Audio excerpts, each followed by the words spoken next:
quick NFL thing before we get to what happened in baseball this weekend.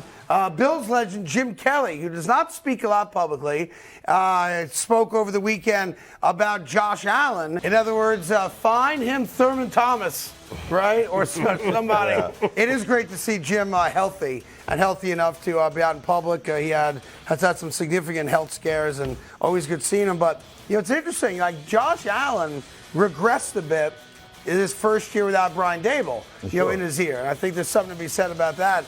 But they're still good, right? The Buffalo Bills aren't broken, in my opinion. Mm-hmm. They had a very good defense here, an underrated defense.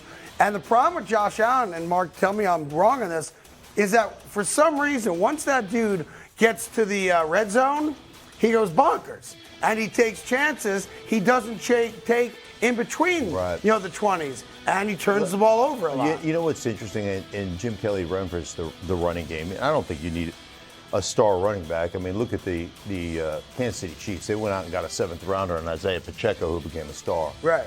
The thing about the run game is I've got to be able to run the ball in critical situations when I have to run the ball. Like, a lot of people look at the overall statistics, and you pop a draw on 3rd and 6 and you go for 42 yards, and people at the end of the day go, oh, look, the average 7 yards a carry. That's not running the ball. Right. Running the ball is 3rd down and 2 when we got to line up and drive it down your throat. And the red zone thing is interesting because in the red zone, people always say, well, we can't run against 8-man boxes, right? We can't do that because we don't want to bang our heads in the wall. When you're in the red zone, everything's an 8 to 10-man box because the safety's heels go from 14 yards or 12 yards to 8 yards. So they take 2 steps if they're at the line of scrimmage. Right. So you always are running against an 8-man box. So if you don't know how to run the ball and you don't have that plan to run the ball, especially in heavy boxes, you get in the red zone, you rely on all throwing.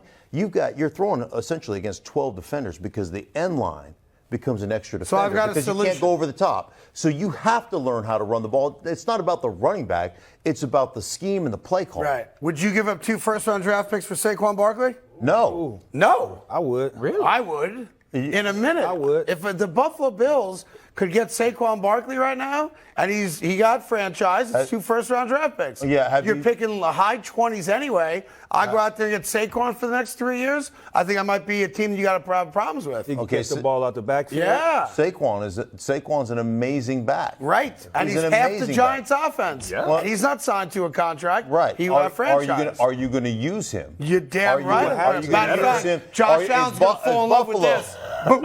Is Buffalo going to use him? I look at the running back position again. Like after 4 years, most of those guys are used up. Yes, because it's a very tough position. They're used up. So what can I get a guy who can do a bunch of things for me? Can be a very good player. Yeah. Because I have the quarterback. Can I do that with a guy in like the Kansas City Chiefs did with Isaiah Pacheco? Like, why would I give up 2 It's easier to find a running back than a quarterback. I'm with you on that. But it's way easier to find a running back that could be productive. You look at all the top running backs. Yeah, there's a few like Christian McCaffrey. He's had a bunch of injury issues. Sure. The guy's amazing. They all get hurt. Saquon Barkley is amazing, but he's had injury issues. I wouldn't give up that capital on that position. That's all. I'd go get Saquon tomorrow if I could. And the Giants would let him walk for 2 first-rounders. Don't think for a minute they wouldn't. Hey there. Thank you so much for watching The Carton Show. You can subscribe right here to get all the latest bits and segments from the show. And by the way, while you're at it, we have a lot of great shows on FS1, so check them out too.